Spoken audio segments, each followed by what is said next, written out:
4월 1주차 주변국 동향입니다. 북한은 최근 들어 체제 선정과 내부 결속 작업을 더욱 강화하고 있습니다.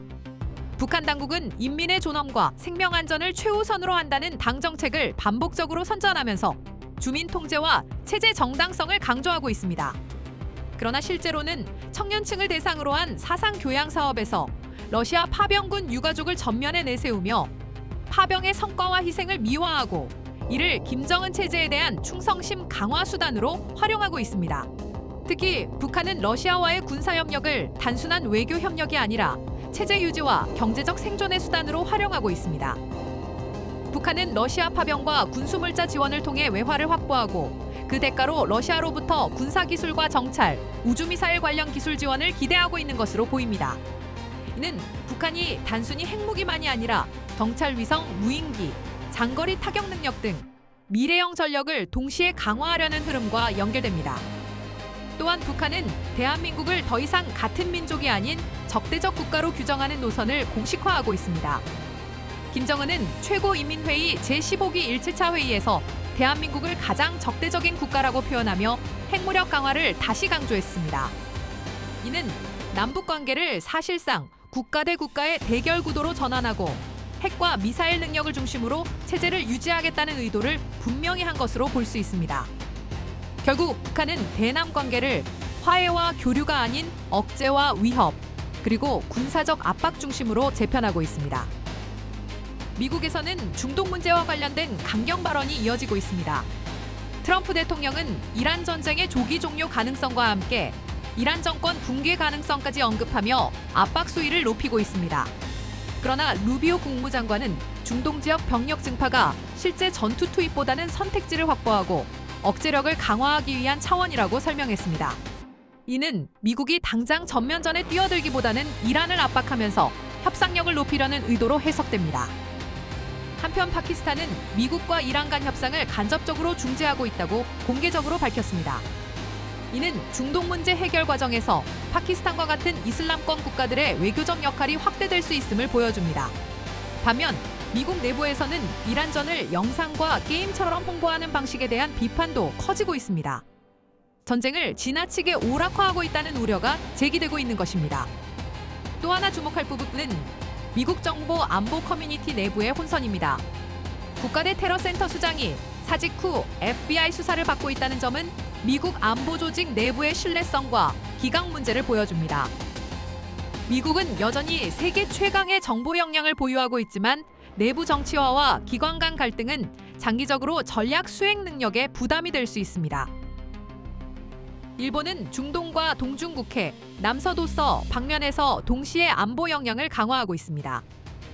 다카이치 총리는 미일 정상회담 결과를 설명하며 호르무즈 해협 안전한 확보를 위한 일본의 기여 방안을 검토하고 있다고 밝혔습니다. 일본은 직접 전투에 참여하기보다는 기뢰 제거, 해상 수송로 보호, 전후 안정화 임무 등 비전투 분야를 중심으로 역할을 확대하려는 것으로 보입니다. 그러나 실제로는 이런 비전투 임무가 장기적으로 일본 자위대의 해외 군사활동 범위를 넓히는 계기가 될 가능성이 큽니다. 동시에 일본은 원거리 타격 능력도 빠르게 확보하고 있습니다. 일본 방위성은 이지스함 초카이가 일본 최초로 토마호크 발사 능력을 확보했다고 발표했고 오는 6월에는 일본 최남동단 미나미도리 신마에 12식 지대함 미사일을 배치할 계획이라고 밝혔습니다. 이는 일본이 단순 방어 개념을 넘어 적기지 공격 능력까지 확보하려는 흐름으로 볼 수 있습니다. 특히 미나미도리시마는 일본 본토와 괌, 태평양 항로를 연결하는 전략적 위치에 있어 중국 해군 활동을 견제하는 데 중요한 거점이 될 수 있습니다. 중국은 경제와 외교, 군사 분야를 동시에 활용하며 영향력 확대를 시도하고 있습니다. 보아호 아시아 포럼을 통해 경제 중심국 이미지를 부각하는 한편 왕이 외교부장은 국제원자력기구 사무총장과 회동하며 이란 핵 문제 논의에도 적극 관여하고 있습니다. 이는 중국이 단순히 중동 문제의 관찰자가 아니라 외교적 중재자와 책임 있는 강대국 이미지를 구축하려는 의도가 있음을 보여줍니다. 더 중요한 것은 중국의 군사력 증강 속도입니다.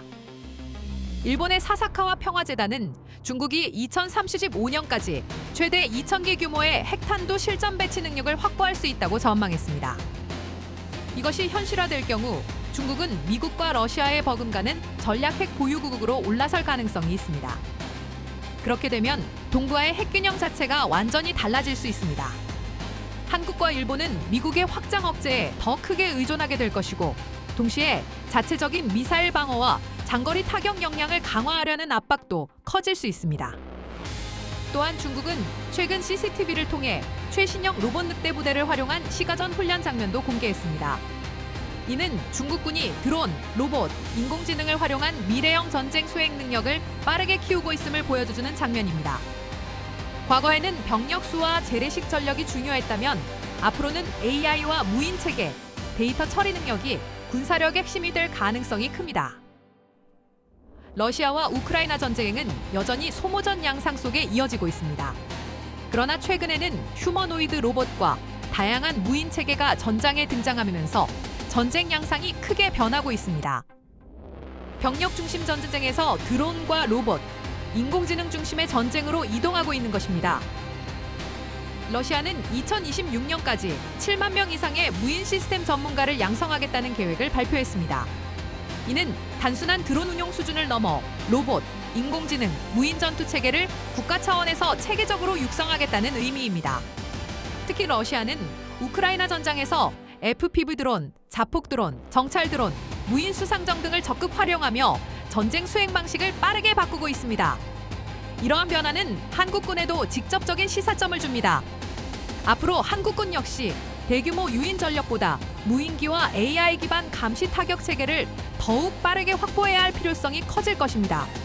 동시에 러시아는 베트남과 원전 건설 협정을 체결하며 에너지와 원전 수출을 통해 동남아 영향력을 확대하려 하고 있습니다. 이는 러시아가 전쟁 장기화 속에서도 원전과 에너지 수출을 통해 외교적 영향력을 유지하려는 전략으로 볼 수 있습니다. 장기적으로 한국 입장에서는 북극 항로와 러시아 에너지 자원 개발이 재부각될 가능성이 있으며, 이는 향후 대러 관계 정상화 시 에너지 물류 조선 산업 측면에서 새로운 전략적 기회가 될 수 있습니다. 종합적으로 보면 북한은 핵무력과 적대적 국가 관계를 제도화하고 있고, 미국과 일본은 중동 사태를 계기로 군사적 역할 확대를 준비하고 있습니다. 중국과 러시아는 핵전력과 로봇전, 무인 체계 역량을 빠르게 발전시키고 있습니다. 한국 입장에서는 더 이상 특정 위협 하나만 볼 수 있는 상황이 아닙니다. 북한 핵 위협, 호르무즈 해협 문제, 중국과 러시아의 첨단 군사기술 발전, 북극 항로와 에너지 안보 문제까지 동시에 고려해야 합니다. 결국 한국은 장거리 정밀 타격 능력과 미사일 방어 역량을 강화하는 동시에 드론과 무인 체계, 인공지능 전력을 국가 전략 산업 차원에서 육성해야 합니다. 아울러 호르무즈 해협과 북극 항로 같은 주요 해상 교통로에 대한 관심과 대응 능력도 더 이상 선택이 아니라 필수가 되고 있습니다.